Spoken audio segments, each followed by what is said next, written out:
Welcome everybody for the new chapter electrostatics. Now in 11th standard also we have seen electrostatic chapter. There we have studied the basic things. One of them was Gauss law. In that case we have proved the Gauss law. But right now we are going to make use of the Gauss law in 12th standard. This means we want to make an application of Gauss law to different surfaces, and we want to find out the electric field intensity value. This means that Gauss law expresses the relationship between the electric charge and the electric field. Now, in case of Gauss law, we will shortly say that it is nothing but a method for finding the value of electric field intensity. We have studied in 11th standard what is Gauss law. What was the expression for the Gauss law? We will just revise in short the Gauss law expression. Now we are going to prove the Gauss theorem. Now, if you look into the figure, it is a green shaded figure which is shown as an irregular closed surface. Inside that surface there is point O at which the charge plus q, that is small q, is taken. Plus small q म्हणजे काय, एक single charge घेतला आहे आणि तो O point पाशी ठेवला आहे, आणि या चार्जमुळे इलेक्ट्रिक फील्ड इंटेन्सिटी जी आहे किंवा इलेक्ट्रिक लाईन्स आहेत ते it will move in the outward direction. मग आउटवर्ड डायरेक्शन म्हणजे it is shown in the direction OP. आता OPच्या डायरेक्शनमध्ये जे दाखवले direction of electric line that is E, परंतु सगळ्यात लाईन्स अलॉंग द OP जाऊ शकत नाहीत. Few will go in different directions making an angle theta with the E.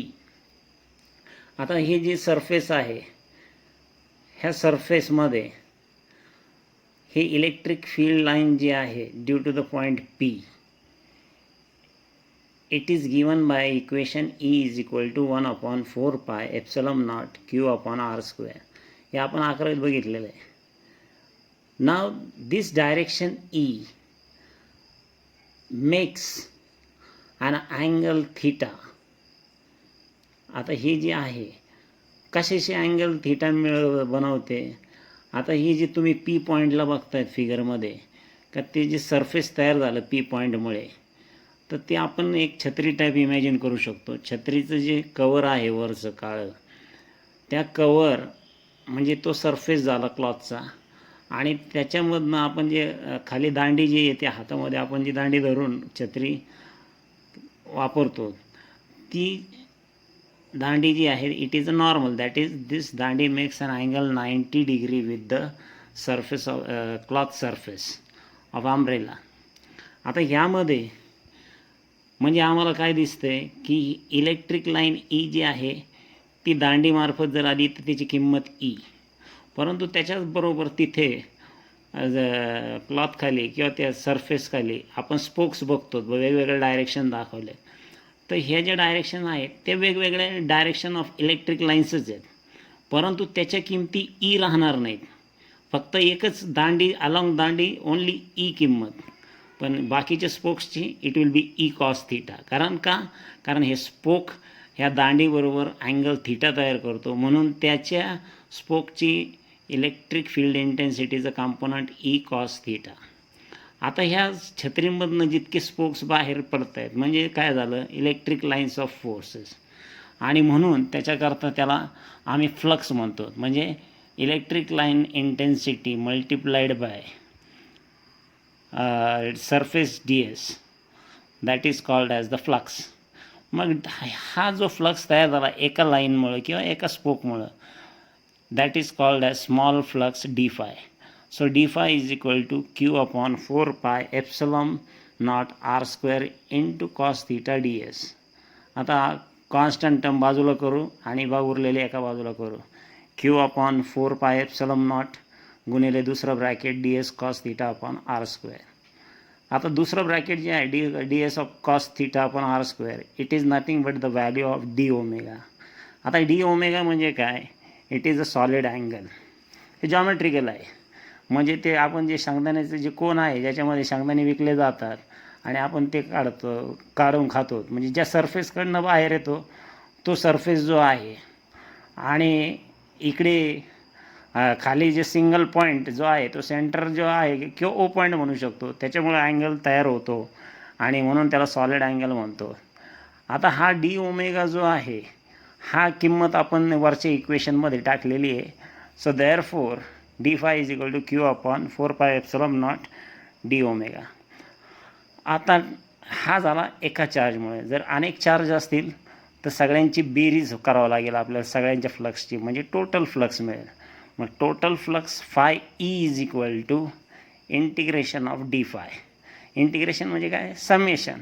Summation म्हणजे काय? बेरीज of all d phis due to number of charges. एक असेल तर फक्त डी फाय, पण जर जास्त असतील तर इंटिग्रेशन म्हणजे बेरीज करणार आपण सगळ्या फायची.